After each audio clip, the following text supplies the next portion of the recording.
चलो जी सर, अब बताएं जी वैल्यू इन यूज़ क्या क्या है भाई। आज हमने वैल्यू इन यूज़ पे बात करनी है पूरा टाइम। सर आपने एक एसेट से कैश फ्लोज जो हासिल करने उसकी प्रेजेंट वैल्यू है, और एंड में आके एसेट क्या करोगे आप? अब आप गौर से एक चीज़ सुनना। मेरे पास एक ठेला है, इसमें मैं बेचता हूँ टमाटर,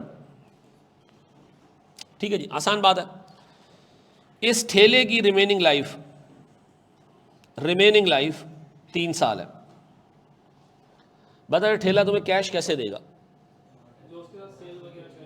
सीधी सी बात है, हम इस पर टमाटर रखेंगे, बेचेंगे। कितने साल तक?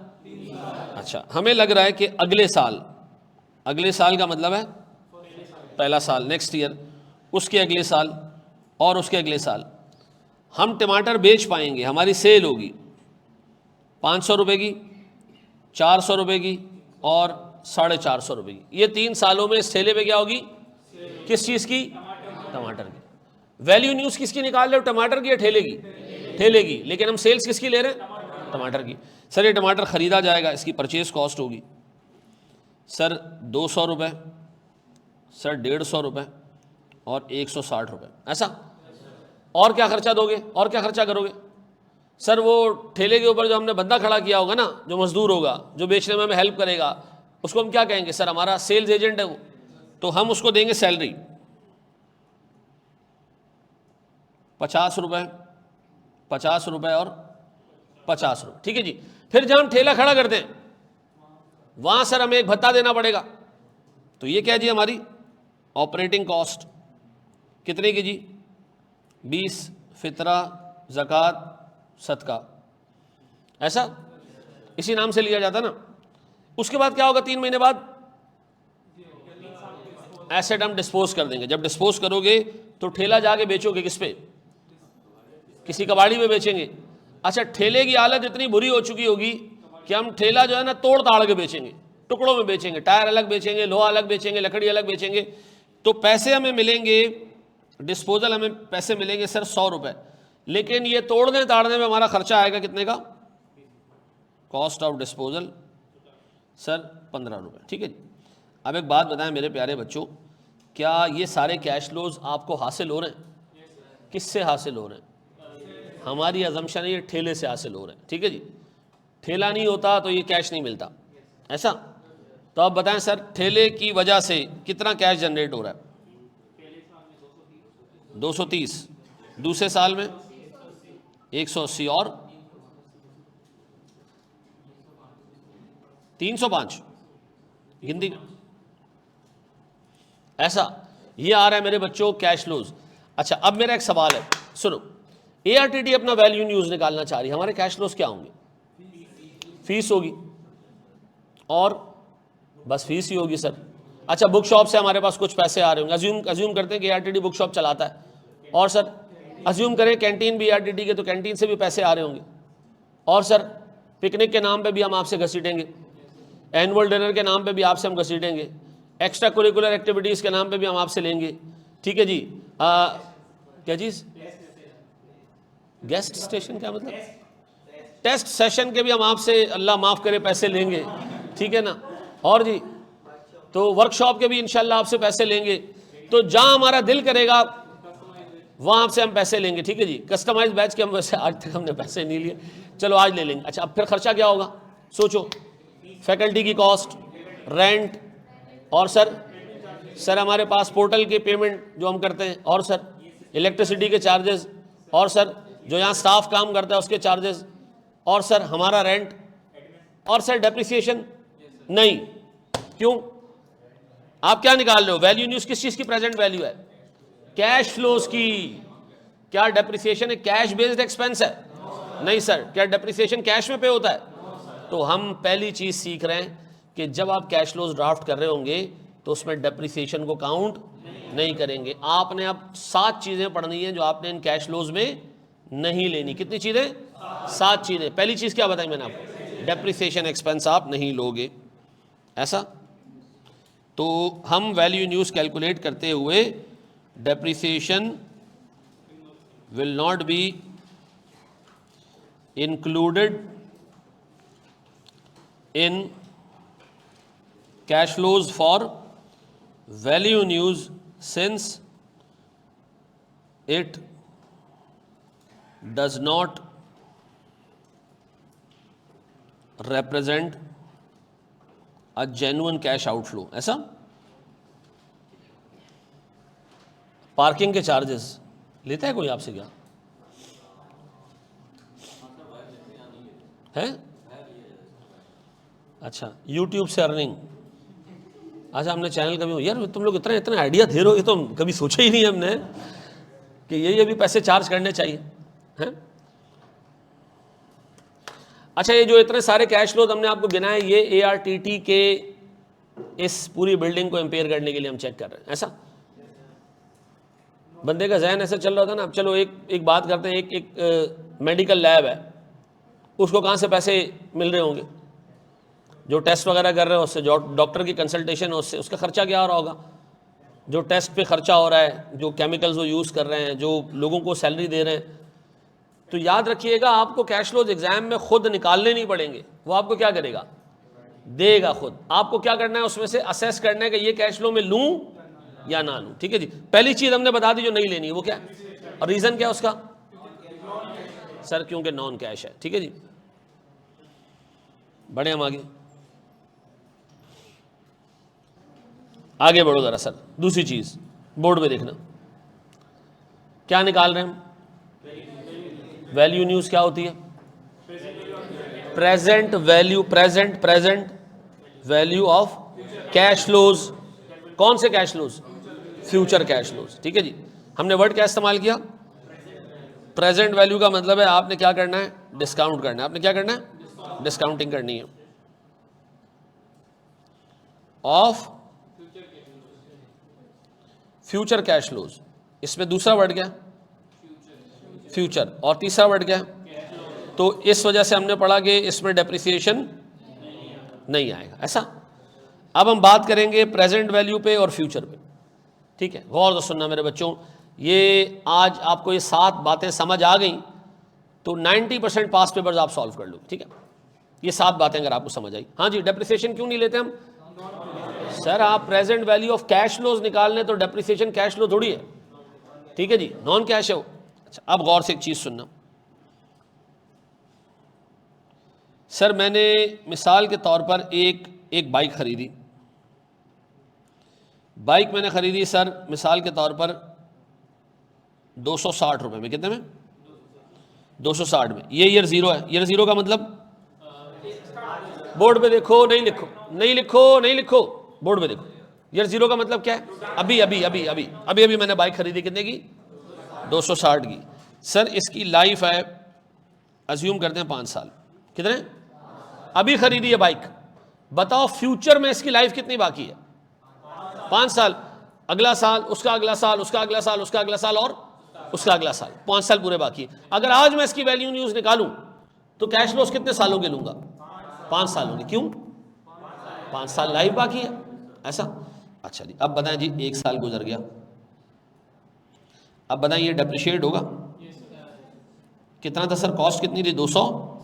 बताएं सर इसमें डेप्रिसिएशन कितना आएगा? 260 डिवाइडेड बाय 5 कितना रह गया? 208। अब बताओ जी यहां पर कैरिंग अमाउंट कितनी हो गई है? 200। अब अगर मैं वैल्यू न्यूज निकालूं तो कितने सालों के कैश फ्लोज लूंगा? 4 सालों के। क्यों? 1 साल गुजर गया ना। वैल्यू न्यूज क्या है? Future cash flows. तो फ्यूचर कितना रह गया? 4 साल। अच्छा जी, अज्यूम करें हमने 1 और साल गाड़ी को रगड़ा, चलाते रहे और हमने 1 साल और इसको इस्तेमाल कर लिया। ये आ गया भैया ईयर 2 और हमने डेप्रिसिएशन बुक किया 52 का। स्ट्रेट लाइन पर डेप्रिसिएशन सेम रहता है। कितना? 156। ये रह गई जी कैरिंग अमाउंट 156। अब बताओ अगर इसकी वैल्यू न्यूज निकालूंगा तो कितने साल के कैश फ्लोज लूंगा? 3 सालों में। तो वैल्यू न्यूज क्या है? Future cash flows. ये बात समझ आई? अच्छा, अब मैं एक स्टेप और आगे जा रहा हूं। अब एक बात बताओ मेरे प्यारे बच्चों, अगर मैं आपको इसी तरह का एक सवाल दूं और आपसे कहूं कि एक एसेट है जो हमने खरीदा था ईयर 0 पे, 1 साल गुजर गया, कितना रह गया? 5 साल लाइफ है, अज्यूम करें, 4 रह गए, 1 और साल गुजर, इन्ना लिल्लाहि व इन्ना इलैहि राजिऊन, कितना रह गया, एक और साल गुजर गया तो 3 साल रह गए, ये 3 साल बाकी है, 1 2 और 3, ऐसा गौर से सुनना।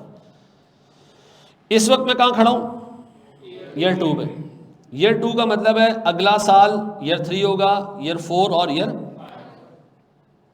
लेकिन आपने ये क्यों लिखा 1 2 3?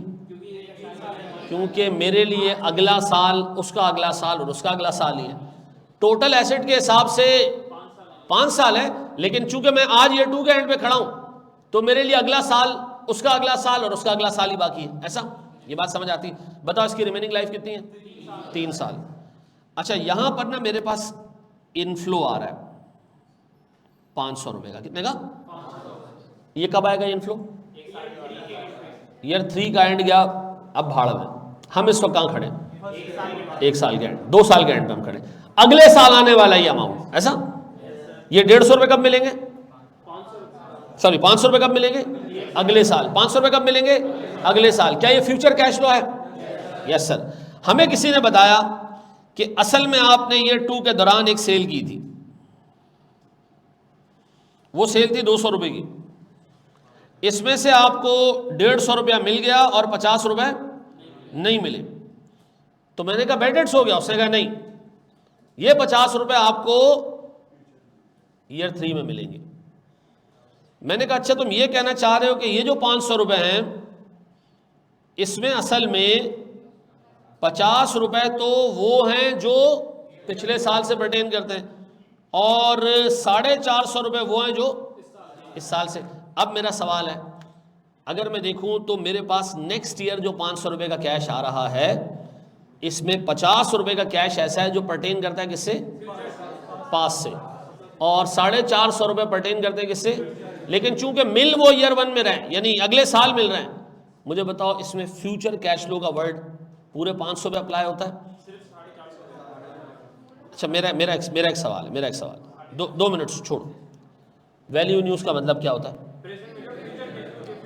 अब आगे, present value of future cash flows from use. अब मुझे एक बात बताओ, अगर मैं ईयर 2 के एंड पे एसेट को बेच देता, जला देता, ट्रक के नीचे डाल देता, उड़ा देता बम से, क्या ये 450 रुपये मिलते? नहीं। क्या ये 50 रुपये मिलते? हाँ सर। तो स्टैंडर्ड कहता है भैया ये 50 रुपये चूंकि पास्ट परफॉर्मेंस से रिलेटेड हैं, ये सिर्फ मिल आपको आगे रहे, तो इनको फ्यूचर कैश फ्लो ट्रीट नहीं करो। इनको फ्यूचर कैश फ्लो ट्रीट क्यों? क्योंकि एसेट को फ्यूचर में यूज होना है ही नहीं इसके लिए। अगर एसेट यूज ना भी हो तो भी ये पैसे आपको मिलेंगे। यानी सर, मैं मिसाल के तौर पर आज हमारा बैच जो चल रहा है वो चल रहा है सितंबर 2024 का बैच। एक बच्चा आगे मुझे कहता है सर मैं पिछले बैच में आपकी फीस पे नहीं की थी, ठीक है जी, उस वक्त फाइनेंशियल हालात सही नहीं थे तो मैं नहीं दे के गया, अजराए करम ये फीस ले लें आप। अब जब मैं फीस रिसीव करूंगा तो वो रिसीव किस बैच में करूंगा? इसमें, लेकिन वो पर्टेन करेगी किससे? अच्छा, अगर ARTT ना भी होता तो वो तब भी मुझे कहीं ढूंढ के फोन करके पैसे पहुंचा देता। तो मुझे बताओ सर, पुराने पैसे अगर फ्यूचर में रिसीव हो, कौन से पैसे? पुराने पैसे अगर फ्यूचर में रिसीव हो तो क्या वो वैल्यू इन यूज की कैलकुलेशन में काउंट होने चाहिए? नहीं। क्यों? क्योंकि सर हम कह रहे हैं कि फ्यूचर यूज की वजह से जो कैश आएगा, क्या ये एसेट के फ्यूचर यूज का कैश है? नहीं सर, ये एसेट के पास्ट यूज का कैश है। अब हमें कैसे पता चलेगा कि ये पैसा शामिल है या नहीं? एग्जामिनर आपको बताएगा कि ये जो 50 रुपए आपके पास थे, ये लास्ट ईयर किस नाम से बुक हुए हुए थे? रिसीवेबल के नाम से, और आपने रिसीव करने कब? अगले साल। तो इसका मतलब ये कि अगर एग्जामिनर कहे कि पास्ट रिसीवेबल्स का पैसा फ्यूचर में रिसीव होगा तो हम उसको वैल्यू इन यूज की कैलकुलेशन में नहीं लेंगे। पास्ट रिसीवेबल्स का पैसा, यानी वो पैसा जो लास्ट ईयर मिल जाना चाहिए था, ठीक है जी, हमारी जो है ना फराग दिली की वजह से, बड़े दिल की वजह से हमने कहा चलो यार आज नहीं, ये पैसे कल दे देना। उस बंदे ने हमें कल पैसे दिए तो ये पैसे कल के नहीं बन जाएंगे, ये पैसे किसके रहेंगे? तो मुझे एक बात बताओ मेरे प्यारे बच्चों, अगर एग्जाम में वो आपको कहे कि आप वैल्यू न्यूज निकाल रहे हो और एक पुराने रिसीवेबल का पैसा अगले साल जाके कैश में कन्वर्ट हो रहा है, वो पुराने रिसीवेबल का पैसा मिलेगा अगले साल, हम उसको वैल्यू न्यूज की कैलकुलेशन में नहीं लेंगे। हमने क्या सीखा जी? सर दूसरा पॉइंट क्या जी? Cash to be received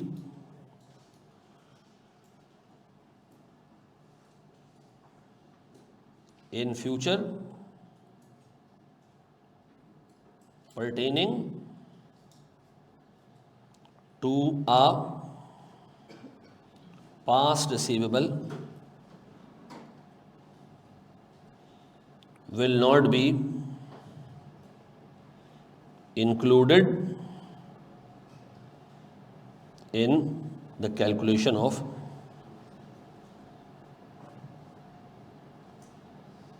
value in use. ठीक है जी। तो बताएं पास्ट रिसीवेबल का पैसा हम वैल्यू इन यूज के कैलकुलेशन में नहीं लेंगे। कितने पॉइंट हो गए हमारे? 2 हो गए। कितने करने हैं टोटल? 7। ठीक है जी। यहाँ 7 पूरा वैल्यू इन यूज का किस्सा खत्म। ठीक है जी।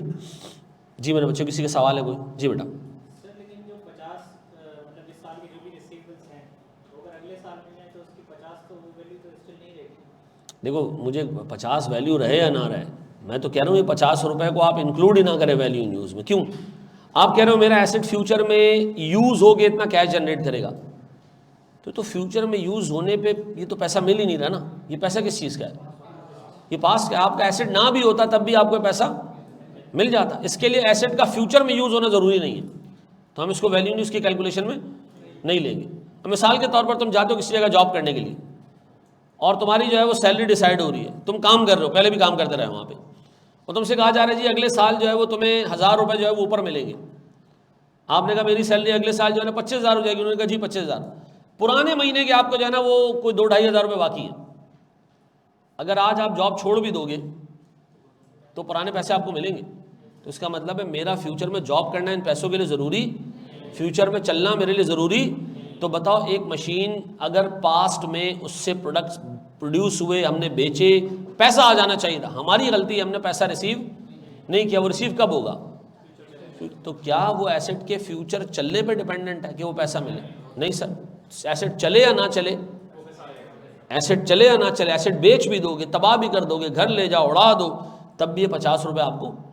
तो फिर इसका मतलब है इसको एसेट का फ्यूचर कैश लो ना कहो ना, ये है पास्ट कैश लो। आपकी पॉलिसी की वजह से आपने कस्टमर को थोड़ा सा लीनियंसी दी कि यार चलो कल दे देना पैसे, तो इसका मतलब ये नहीं कि पैसे कल के हो गए, ये पैसे कब के? पास्ट के, आज के। ठीक है, तो उसको आप वैल्यू न्यूज़ की कैलकुलेशन में नहीं लोगे। ऐसा cash to be received in future pertaining to a past receivable will not be included in the calculation of value news. ठीक है। हाँ जी, पहला पॉइंट क्या बताया था? डेप्रिसिएशन। डेप्रिसिएशन हम इसलिए वैल्यू न्यूज़ में नहीं लेंगे क्योंकि वो पास्ट का कैश फ्लो है। नहीं सर, वो कैश फ्लो ही नहीं है। ठीक है जी। अच्छा जी, बड़े एक स्टेप और आगे। क्या मतलब अगर लास्ट ईयर रिसीवेबल नहीं हुए तो एग्जामिनर आपको घेर सकता है। उसने कहा जी 50 रुपये लास्ट ईयर के थे, रिसीव करने थे, हमने पक्का यकीन हो गया ये हरामखोर नहीं देगा, लेकिन अब साल के एंड में हमें लग रहा है शायद दे दे, और वो लग रहा है कि दे दे, तो उसको इंक्लूड करोगे? नहीं, कोई फ़र्क नहीं पड़ता। क्यों? हमने एसेट का फ्यूचर के यूज से जो कैश फ्लो आएगा वो लेना है। तो मुझे एक बात बताएं, ये एसेट के फ्यूचर यूज से मिलेगा कैश? नहीं सर। डेप्रिसिएशन वाला पॉइंट शो कर दें, मतलब शो करने का मतलब, अच्छा दिखा दें, ये कॉपी कर लो पहले। कहाँ से करना है? यहाँ से। चलो शाबाश शाबाश शाबाश शाबाश। बोर्ड में देखना दोस्त। अब मुझे एक बात बताएं सर, हम ईयर 2 के एंड पे खड़े, हमारा फ्यूचर क्या है? 1 साल, 2 साल और 3 साल। हमने ना यहाँ कुछ टमाटर खरीदे थे, परचेज किए थे 500 रुपये के, ऐसे परचेज किए थे हमने 150 रुपये के। क्या खरीदे थे? टमाटर खरीदे थे। हमारा अंदाज़ा है कि अगले साल भी हम टमाटर खरीदेंगे 500 रुपये के। ये जो 150 रुपये थे ना, इसमें से हमने 130 रुपये पे कर दिए थे, 20 रुपये पे नहीं किए थे। ये कब पे करने हमने? तो हमने कहा 500 के साथ साथ हम 20 रुपये और भी पे करेंगे जो हमने पिछले साल पे नहीं किए। अब बताओ, जब वैल्यू न्यूज़ कैलकुलेट कर रहे होगे तो ये वाला आउटफ्लो लोगे? नहीं लोगे। क्यों? क्योंकि सर ये पास्ट के लिए है, ये पास्ट का कैश फ्लो है। ये 20 रुपये हमें लास्ट ईयर ही दे देने चाहिए थे, ये हमारी बेगैरती हमने नहीं दिए। तो अगर अब वैल्यू न्यूज़ कैलकुलेट करने जाएंगे तो हम इस 20 रुपये को फ्यूचर कैश फ्लो काउंट दो हमने पे इसको फ्यूचर में करना है, लेकिन ये पर्टेन किससे करता है? तो मुझे बताएं, इसका मतलब है अगर हम ये कहें कि cash outflow cash outflow pertaining to past, ठीक है जी, represented by a past payable will not be included in the calculation of value in use। ऐसा। अब बताएं जी कौन से कैश इनफ्लोज और आउटफ्लोज आपने नहीं लेने, जो पास से पर्टेन करते हैं। और हमें कैसे पता चलेगा कि ये पास से पर्टेन करते हैं? वो कहेगा पास्ट रिसीवेबल, पास्ट पेबल। तो तीन चीजें आपने वैल्यू इन यूज की कैलकुलेशन में इग्नोर करनी है। Depreciation, cash inflow due to past receivable और cash outflow due to past payable. ऐसा।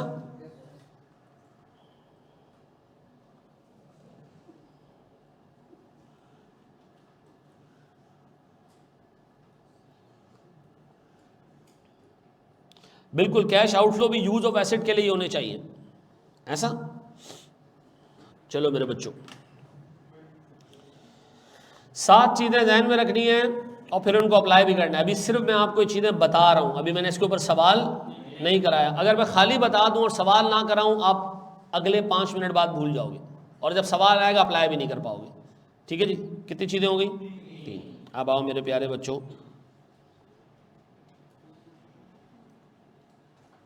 चौथी चीज हम ले रहे हैं, बोर्ड में देखना दोस्त। एक बात बताओ, एक कंपनी के पास 5 एसेट्स हैं। कितने? 5 एसेट्स हैं।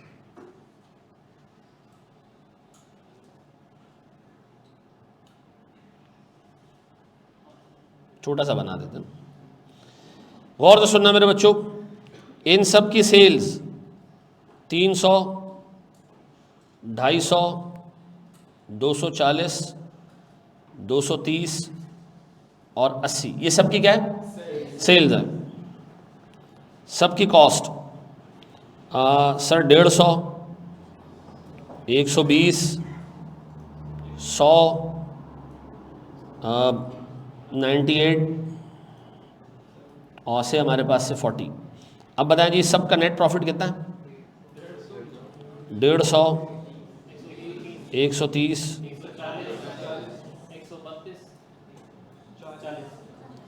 ये हमारे पास है प्रॉफिट। मैं ऐसी तुम्हें एग्जांपल दे रहा हूँ, ये वैल्यू न्यूज की बात नहीं है, ये जनरली किसी भी साल का प्रॉफिट है। बताएं सबका प्रॉफिट कितना होता है टोटल? 150, 130, 140, 132 और 40 कितने?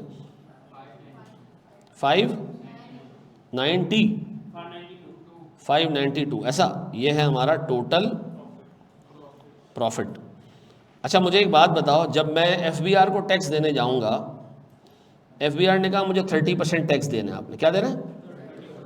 तो मैं एफबीआर को टैक्स सबके प्रॉफिट पे अलग अलग दूंगा, हैं? सबके प्रॉफिट पे अलग अलग दूंगा या कंपनी के प्रॉफिट पे दूंगा? हैं? कंपनी के प्रॉफिट पे दूंगा या सबके प्रॉफिट पे अलग अलग दूंगा?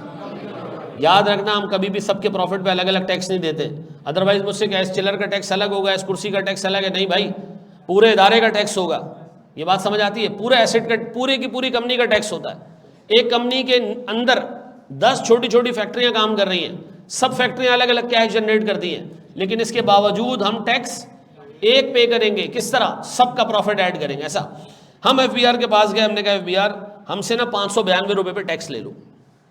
एफबीआर ने कहा यार 592 क्या है? मैंने कहा जी मेरा प्रॉफिट है, तो आप इस पर टैक्स ले लें। एफबीआर ने कहा यार आपको मैं खुशखबरी दे रहा हूँ, खुशखबरी आपको दे रहा हूँ। मैंने कहा जी दे। उन्होंने कहा जी इस साल जो है वो हम आपको शहबाज शरीफ बेनिफिट दे रहे हैं।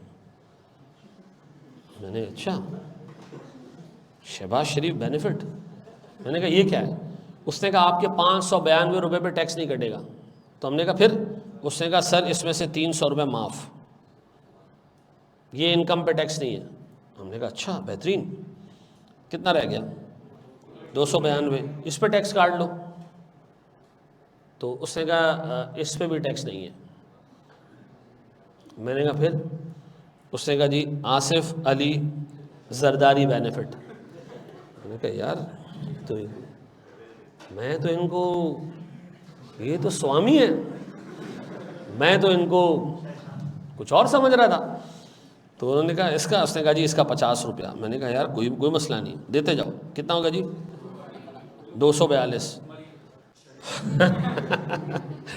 मेरा भी यही सवाल था कि मरियम नवाज या नवाज शरीफ? उसने कहा नहीं बेटा, यही है बस। मैंने कहा वेरी गुड। अब मैंने टैक्स पे किया किसका? 30%। कितना? 72 पॉइंट। अब एक बात बताओ, इस 72.6 के टैक्स का कितने % हिस्सा मैं मशीन ए को दूं, कितने % मशीन बी को दूं, कितने % मशीन सी को दूं, कितने % मशीन डी को दूं, और कितने % मशीन ई को दूं? ये टैक्स किसका पे हुआ है? कंपनी का पे हुआ है। ये एसेट्स का टैक्स।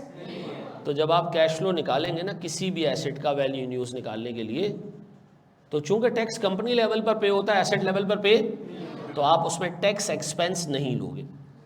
अगर एग्जामिनर आपको कहे ना कि इस 72.6 में हम समझते हैं 15 रुपए का टैक्स इस मशीन का है, आपने उसको क्या करना है?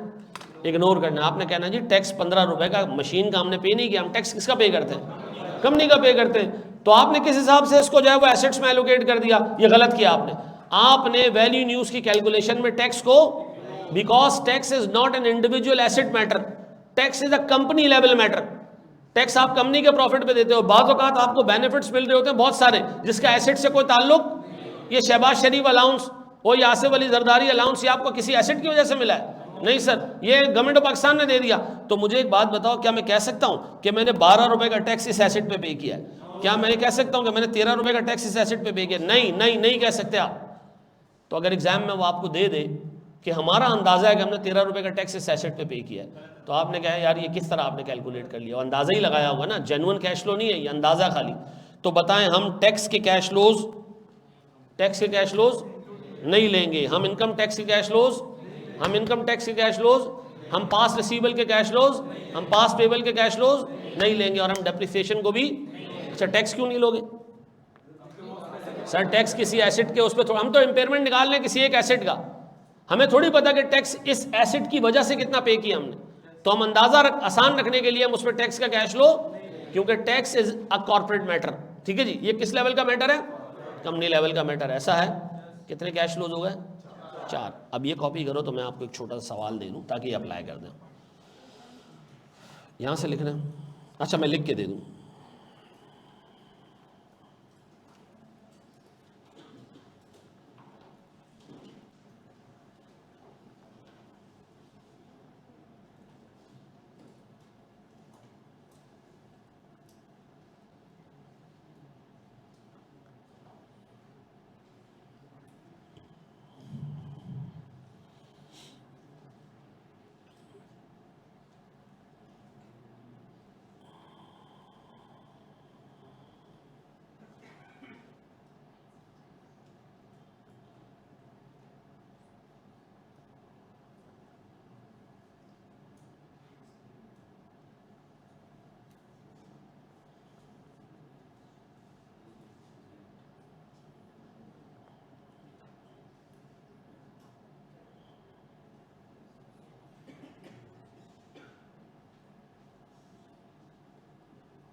ठीक है जी। Since tax payment is a corporate matter and it can not be reasonably allocated to the assets, so it should not be used in the calculation of value in use. ठीक है जी। अभी आ रहा है इंटरेस्ट का भी जी। क्या जी? नहीं, किसी किस्म की मैंने बात नहीं की इस वक्त। किसकी बात की है? इनकम टैक्स की। ठीक है जी।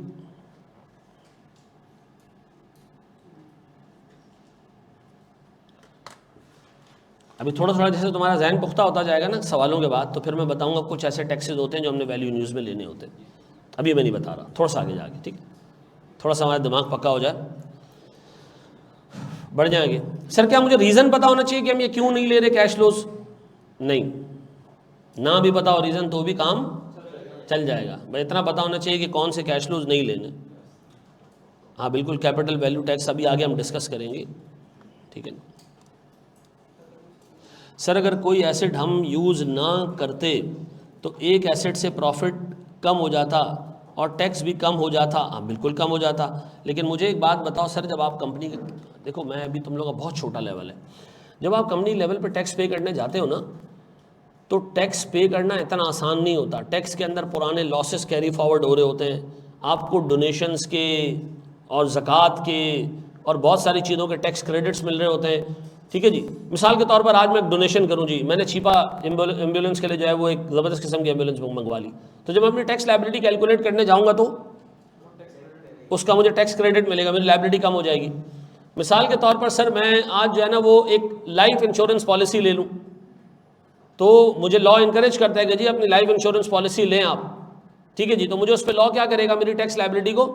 अब ये किस एसेट की वजह से हुआ है भाई, ये किसी एसेट की वजह से थोड़ी हुआ है, ये तो मेरी अपनी ज़ाती वो है सर, हिसाब किताब है। मैंने किसी कंपनी के शेयर्स ले लिए, गवर्नमेंट पाकिस्तान कह रहे वेरी गुड, बेहतरीन काम आपने किया, आपने किसी नई कंपनी के शेयर्स लिए, इसका मतलब है आप चाहते हैं कि पाकिस्तान में नई कंपनीज आएँ, आप इन्वेस्टर बनना चाह रहे हो उसकी, नई कंपनी के, पुरानी के नहीं। तो हम आपको जो है वो कुछ इनाम देना चाह रहे हैं। अब मुझे बताओ ये इनाम मुझे एसेट ए की वजह से मिला, बी की वजह से मिला, सी की वजह से मिला, डी की वजह से मिला, तो मैं सर क्यों एलोकेट करूं टैक्स को खामखा, गलत बात हो जाएगी। ठीक है जी, सेट हो गया बेटा, आगे बढ़े हम एक स्टेप, क्लियर है? अच्छा अब आगे आओ जी, कितने पॉइंट्स हो गए हमारे? 4 पॉइंट्स हो गए सर। बोर्ड पे देखिएगा दोस्त,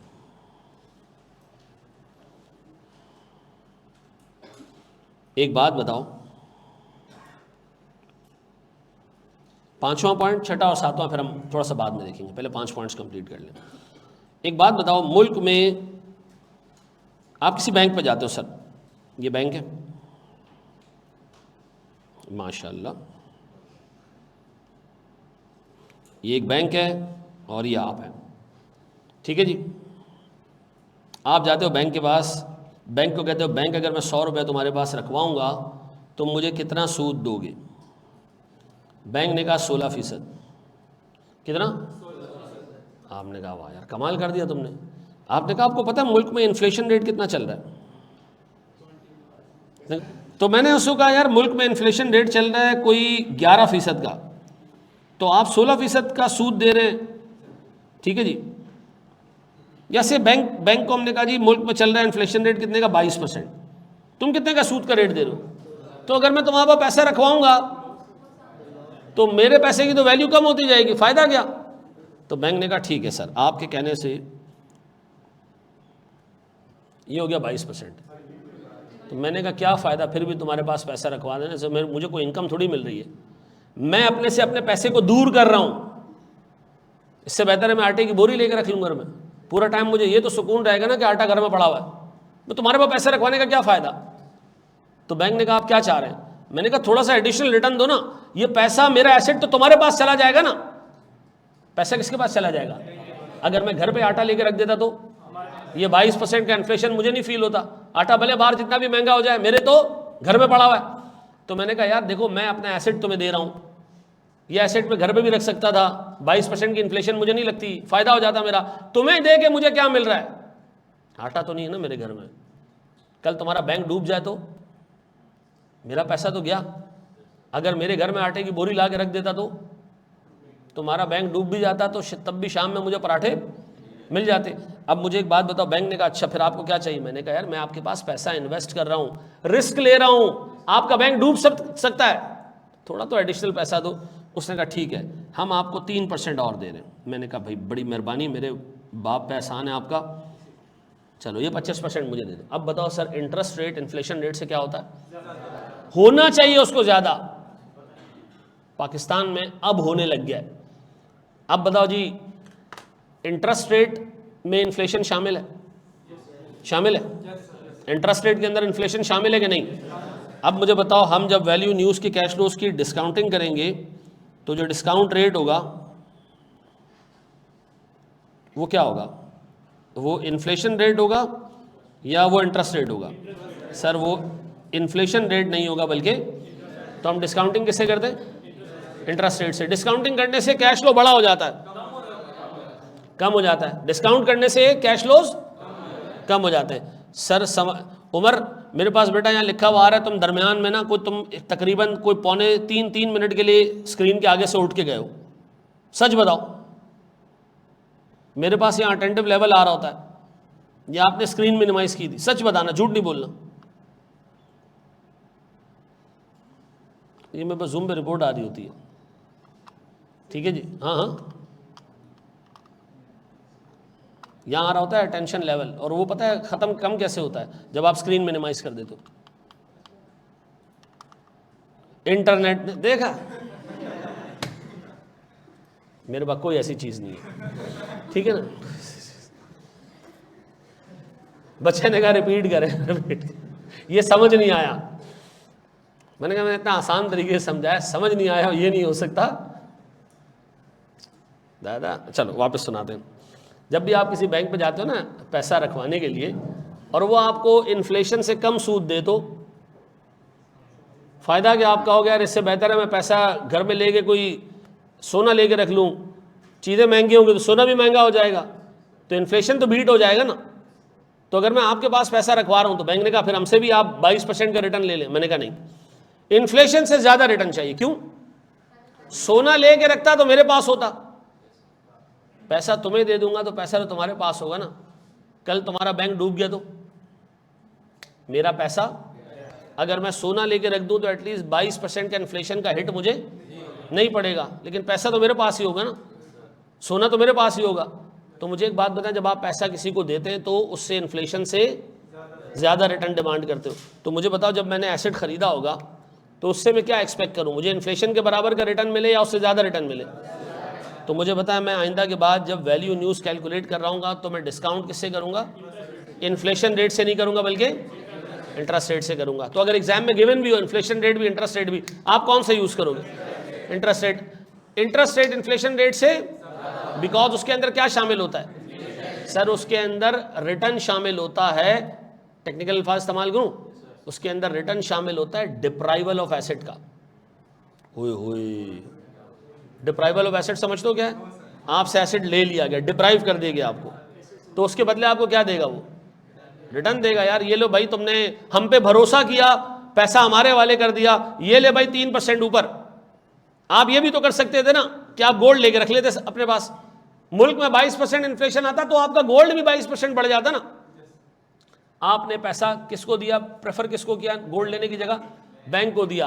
तो अब आपने गोल्ड तो लिया नहीं, अब इसका मतलब है बैंक को आपको 22% का इन्फ्लेशन देना चाहिए, और पैसा भी दे दिया आपने उसको, डिप्राइव भी हो गया आप पैसे से।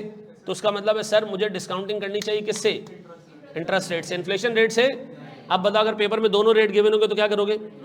इंटरेस्ट रेट हम लेंगे, ऐसा। अब गौर से सुनना, जैसे आप किसी कैश फ्लो को डिस्काउंट करते हो, जैसे आप कैश फ्लो को डिस्काउंट करते हो इन्फ्लेशन रेट से 25% से, तो ये कैश फ्लो 100 से 150 हो जाएगा ना? कम हो जाएगा, बढ़ जाएगा? कम हो जाएगा, बढ़ जाएगा? देखो कितना हो रहा है,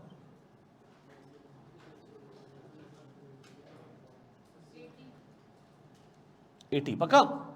अब एक बात बताओ, जब डिस्काउंटिंग कर रहे हो तो उससे कैश फ्लोस छोटे हो जाएंगे, बड़े हो जाएंगे? छोटे हो जाएंगे ना। यार मेरी तरफ ऐसे नहीं देखो, डिस्काउंटिंग से कैश फ्लो छोटे होते हैं, ऐसा डिस्काउंट डोंट काउंट, ऐसा कम हो जाता है कैश फ्लो, ऐसा। अब मुझे एक बात ये बताओ, आपको एग्जामिनर ने दिया जी कैश फ्लो 100 रुपये 100 रुपये 100 रुपये, और एग्जामिनर कह रहे हैं ये कैश फ्लोज हैं और इसमें से माइनस करो इंटरेस्ट की पेमेंट, मिसाल दे रहा हूँ, तो आप लेंगे इसके अंदर इंटरेस्ट पेमेंट? आप कहोगे यार इंटरेस्ट पेमेंट लेने की ज़रूरत ही नहीं है। क्यों? हम डिस्काउंटिंग कर लेंगे तो इंटरेस्ट का नेमुल बदल। इंटरेस्ट किस चीज़ का पे करोगे? अगर मैंने एसेट उधार के पैसे पे लिया है तो मुझे क्या देना पड़ेगा? तो स्टैंड कह रहे हैं इंटरेस्ट लेने की कोई ज़रूरत नहीं है। आप सिंपली क्या करें? आप कैश फ्लोस की डिस्काउंटिंग करें, ये नेमुल बदल है किसका? इंटरेस्ट की पेमेंट का। अब बताएं अगर मैंने एसेट उधार पे लिया है तो डिस्काउंटिंग करेंगे हम? Yes sir. उससे क्या होगा? इंटरेस्ट का इम्पैक्ट ऑलरेडी उसमें शामिल हो जाएगा, कैश फ्लोस क्या हो जाएंगे? कम हो जाएंगे। तो बताएं मुझे 5 चीज़ें जो मैंने नहीं लेनी, वो क्या है? डेप्रिसिएशन, और पास रिसीवेबल का कैश फ्लो, पास पेबल्स का कैश फ्लो, और इनकम टैक्स। क्यों नहीं लेना? क्योंकि वो कंपनी लेवल का मैटर है, एसेट लेवल का मैटर नहीं है। और सर आपने डेप्रिसिएशन, सॉरी इंटरेस्ट क्यों नहीं लेना? सर ले रहे हैं ना हम इंटरेस्ट, डिस्काउंटिंग कर रहे हैं, बस खत्म, उससे इंटरेस्ट का इम्पैक्ट आ जाएगा, तो हम अलग से इंटरेस्ट की पेमेंट नहीं लेंगे। अब एग्जाम में इस तरह की चीज़ें आती हो, कहता है जी इंटरेस्ट पेमेंट, टैक्स पेमेंट, हमने उसको क्या करना होता है। अब आप इस लायक हो चुके हो कि मैं आपको एक अच्छा सवाल दूंगा, फिर दूसरा सवाल दूंगा, फिर 2 पॉइंट्स जो बाकी है वो बताऊंगा, और फिर मैं आपको पास पेपर्स पे उतार दूंगा। तैयार हो, शुरू हो जाओ, कॉपी कर लो उसको सर। हाँ जी, डेप्रिसिएशन क्यों नहीं लेते, नॉन कैश है। पास्ट रिसीवेबल का पैसा क्यों नहीं लेते, वो पास्ट है सर। पास्ट पेबल्स का पैसा क्यों नहीं लेते, वो पास्ट का कैश फ्लो है। सर टैक्स पेमेंट क्यों नहीं लेते, सर हम एसेट की इंपेयरमेंट टेस्टिंग कर रहे हैं और टैक्स हम एसेट के लिए पे नहीं करते बल्कि कंपनी लेवल के लिए पे करते। इंटरेस्ट सर डिस्काउंटिंग कर रहे हैं तो इंटरेस्ट लेने की कोई ज़रूरत नहीं, ऐसा। इसके लिए भी इंग्लिश में लाइन लिखवा दें, वेरी गुड।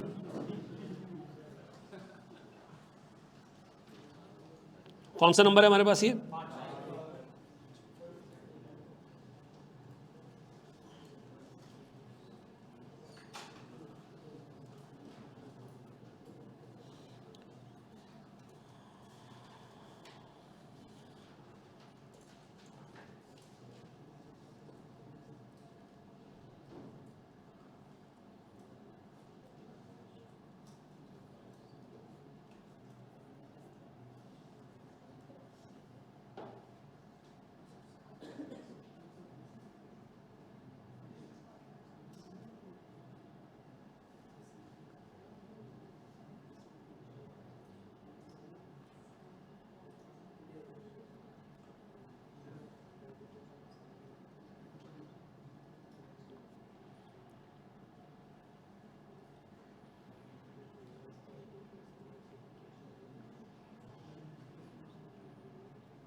ठीक है जी।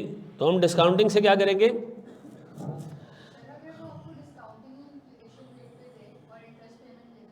नहीं तब भी नहीं लेना बेटा आपने। अब आपको एग्ज़ाम में वो हमेशा हमेशा इंटरेस्ट रेट ज़रूर देगा।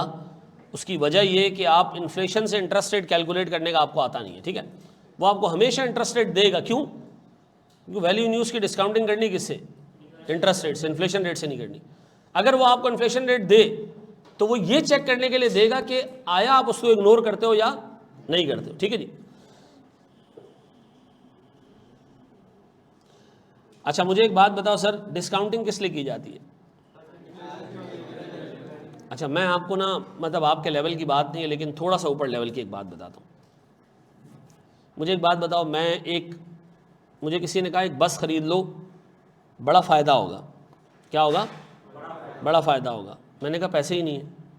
उसने कहा बैंक से उधार ले लो। तो मैंने कहा बैंक से उधार लूँगा तो क्या करना पड़ेगा, इंटरेस्ट देना पड़ेगा उसको। उसने कहा कोई टेंशन नहीं, आप ले लो, फिर भी आप ज़्यादा पैसे कमाओगे। अब मैंने उधार लेके बस ख़रीद ली। जब बस ख़रीद ली तो बस से मुझे क्या मिलेंगे, कैश मिलेगा, ऐसा।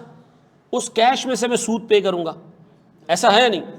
तो सर आपको वैल्यू न्यूज़ की कैलकुलेशन ये कह रही है कि जो बस से मिलने वाला कैश है ना वो रखो और उसकी क्या निकाल लो, प्रेजेंट वैल्यू निकाल लो, डिस्काउंट कर लो उसको। तो इससे क्या होगा, आपका कैश फ्लो कम हो जाएगा। अब आप उसमें अगर वापस इंटरेस्ट एक्सपेंस माइनस करोगे तो इफेक्टिवली इंटरेस्ट का इम्पैक्ट कितनी दफ़ा आ जाएगा, 2 दफ़ा आ जाएगा। तो ये नहीं करो आप कैश फ्लो रखो from the use of asset और फिर सिंपली उसको क्या कर दो, डिस्काउंट कर दो। तो आपको फिर इंटरेस्ट के कैश फ्लो लेने की ज़रूरत नहीं है। ये बात समझ आती है। तो अब बताएं इंटरेस्ट के कैश फ्लो हम क्यों नहीं लेते। सर डबल इम्पैक्ट ना हो, क्योंकि हम ले रहे हैं इंटरेस्ट के कैश फ्लो, उसका इम्पैक्ट कैसे, डिस्काउंटिंग करके, ऐसा। अब मेरा फिर एक सवाल है, पास्ट रिसीवेबल क्यों नहीं लेते। सर वो पास्ट का रिसीवेबल है, एसेट फ्यूचर में चले ना चले वो पैसे मिलेंगे। पास्ट का पेबल क्यों नहीं ले रहे, एसेट चले ना चले ये पैसे देने ही देने। डेप्रिसिएशन क्यों नहीं ले रहे, सर वो तो कैश है ही नहीं सर, नॉन कैश है, सिर्फ बुक का एक्सपेंस है।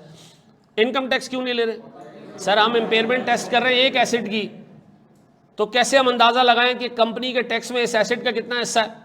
तो ये लगाना बहुत मुश्किल है अंदाज़ा, तो हम क्या करते हैं, टैक्स इग्नोर कर देते हैं। अब बताएं सर इंटरेस्ट क्यों नहीं ले रहे हो। सर डबल इम्पैक्ट ना हो जाए, डिस्काउंटिंग भी करेंगे इंटरेस्ट भी माइनस करेंगे तो एक ही इंटरेस्ट के कितने इम्पैक्ट आ जाएंगे, 2 इम्पैक्ट आ जाएंगे, ऐसा। लेकिन इंटरेस्ट रेट तो इन्फ्लेशन रेट से ज़्यादा होगा, वो होना भी चाहिए ना यार, होना भी चाहिए। अब बैंक के मुल्क में इंटरेस्ट रेट चल रहा है 16% का, क्या बैंक आपको लोन 16% भी दे सकता है, नहीं। क्या करेगा बैंक, ज़्यादा चार्ज करेगा ना, तो आपने सूद ज़्यादा पे करना है या इन्फ्लेशन के बराबर पे करना है? ज़्यादा पे करना है, तो डिस्काउंट रेट भी ज़्यादा होना चाहिए या इन्फ्लेशन रेट के बराबर होना चाहिए? ज़्यादा होना चाहिए। भाई हम तो कैश फ्लोज निकाल रहे हैं और हमने इंटरेस्ट पे करना है, रिसीव नहीं करना है। हम जो एसेट खरीद रहे हैं वो किस पे खरीदेंगे? हम लोन पे खरीद रहे हैं, तो जब लोन पे खरीदोगे तो सूद देना है या लेना है? देना है सर। तो बैंक आपसे 22% पे सूद लेगा? नहीं सर, बैंक आपको क्या करेगा? सूद का रेट बढ़ा के देगा। तो डिस्काउंटिंग किससे करूं? उस रेट से करें ना जो आप सूद जिस रेट पे कर रहे हो। इन्फ्लेशन थोड़ी पे कर रहा हूं मैं, ऐसा। दोबारा सर आए जरा एक एसेट वो देख लें, सवाल देख लें, बढ़े आगे। टाइम बहुत है हमारे पास। कितने बजे? यार ये गलत बात है, रमज़ान में क्लास शुरू होती है ख़त्म हो जाती है पता भी नहीं चलता है।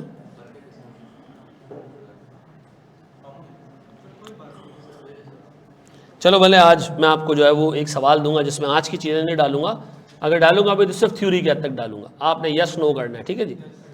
हैं? कोशिश करोगे? हैं? अच्छा देखो मेरी बात सुनो, थोड़ा सा जो है वो आप लोगों ने इस वीक तक जो है ना कोऑपरेट करना है मेरे साथ। आज मैं होमवर्क डालूंगा, कल जो है ना मेरा शायद लगे अस्पताल में टाइम लगे कल, तो कल मैं होमवर्क नहीं डालूंगा। अब हमारी क्लासें हो गई हैं 4 और होमवर्क आपके पास कितने? 3 है, तो मैं चौथा होमवर्क डालूंगा जुम्मे की रात में, ठीक है? तो हफ्ते के दिन फिर एक होमवर्क, हफ्ते के दिन हमारी क्लास होगी, हफ्ते को एक होमवर्क डाल दूंगा। तो जितनी हमारी क्लासेज होंगी उतने हमारे होमवर्क होंगे, ठीक है जी? पक्का जी? होमवर्क आज आएगा, आज का होमवर्क होगा कल का, और आज का जो होमवर्क है यानी आज की क्लास का होमवर्क है वो मैं कल दूंगा आपको, ठीक है जी? तो मैं ऐसे रखूंगा कि पोर्टल पे क्लास के नीचे होमवर्क, क्लास के नीचे होमवर्क अभी मैं कर दूंगा, ठीक है? तो जब आप पोर्टल पे क्लास देख रहे होंगे ना, या आपको याद नहीं आ रहा है कि चौथी क्लास का होमवर्क क्या है, तो आप पोर्टल खोलें, वहीं से आप क्या करें, उसको डाउनलोड कर लें, ठीक है जी? और मैं जो अभी उस पर गूगल ड्राइव पे भी लिंक चीज़ें डालूंगा ना, मैं कल नहीं डाली थी चीज़ें, अभी मैं डाल दूंगा आज, तो आपको हर क्लास का होमवर्क के टैब में अलग से मिल जाएगा। पक्का जी?